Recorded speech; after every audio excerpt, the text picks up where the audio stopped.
Hello viewers, ahead of the US presidential elections, we at the Indian Express have decided to dive into crucial aspects of the entire electoral process for you.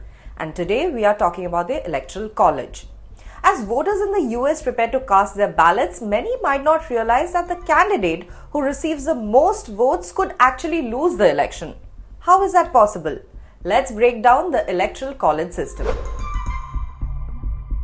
When Americans head to the polls in November, they will primarily be voting for one of the two major party candidates, that is Democratic incumbent Kamala Harris or Republican challenger Donald Trump.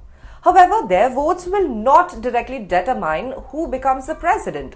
Instead, voters are effectively selecting a slate of electors who will represent their chosen candidate in the Electoral College. The term college refers to a group of individuals with a common responsibility. In this case, the elector's job is to officially elect the president and the vice president of the United States.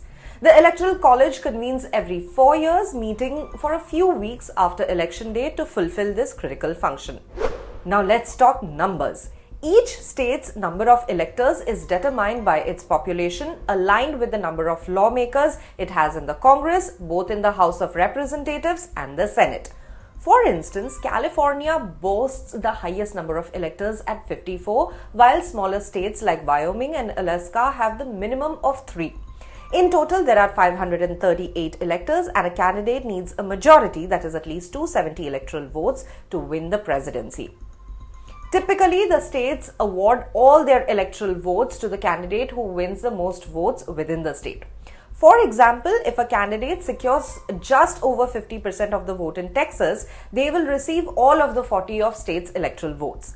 This means a candidate could win the presidency by narrowly winning several key states, even if they receive fewer total votes nationwide.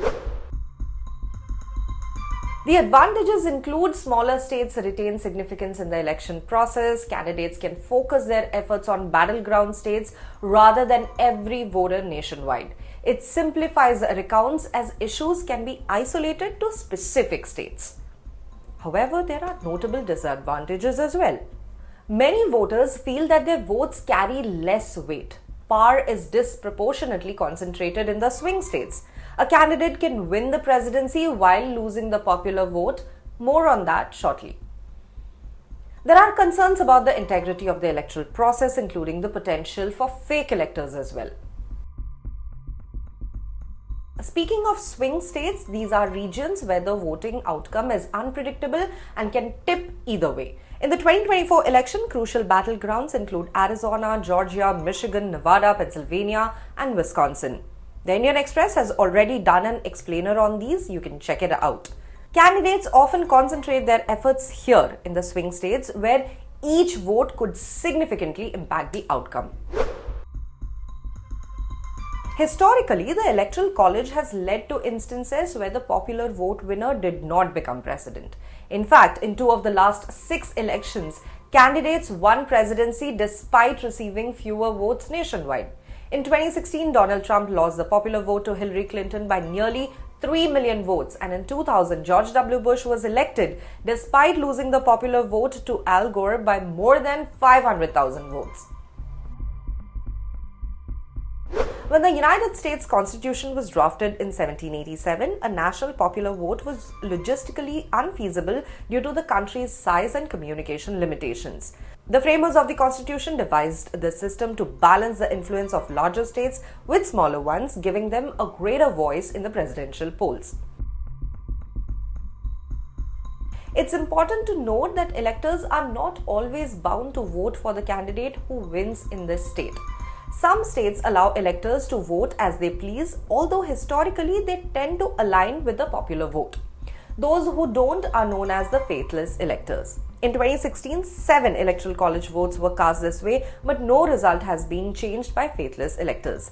In some states, Faithless electors can be liable for fines or prosecuted for their votes or abstaining. If no candidate secures a majority in the Electoral College, the decision falls to the House of Representatives, which is a lower chamber of the Commerce. This situation has occurred only once in the US history, back in 1824, when 4 candidates divided the electoral votes, preventing any of them from achieving a majority. Given the current two-party system, it's highly unlikely that we'll see a repeat of such a scenario.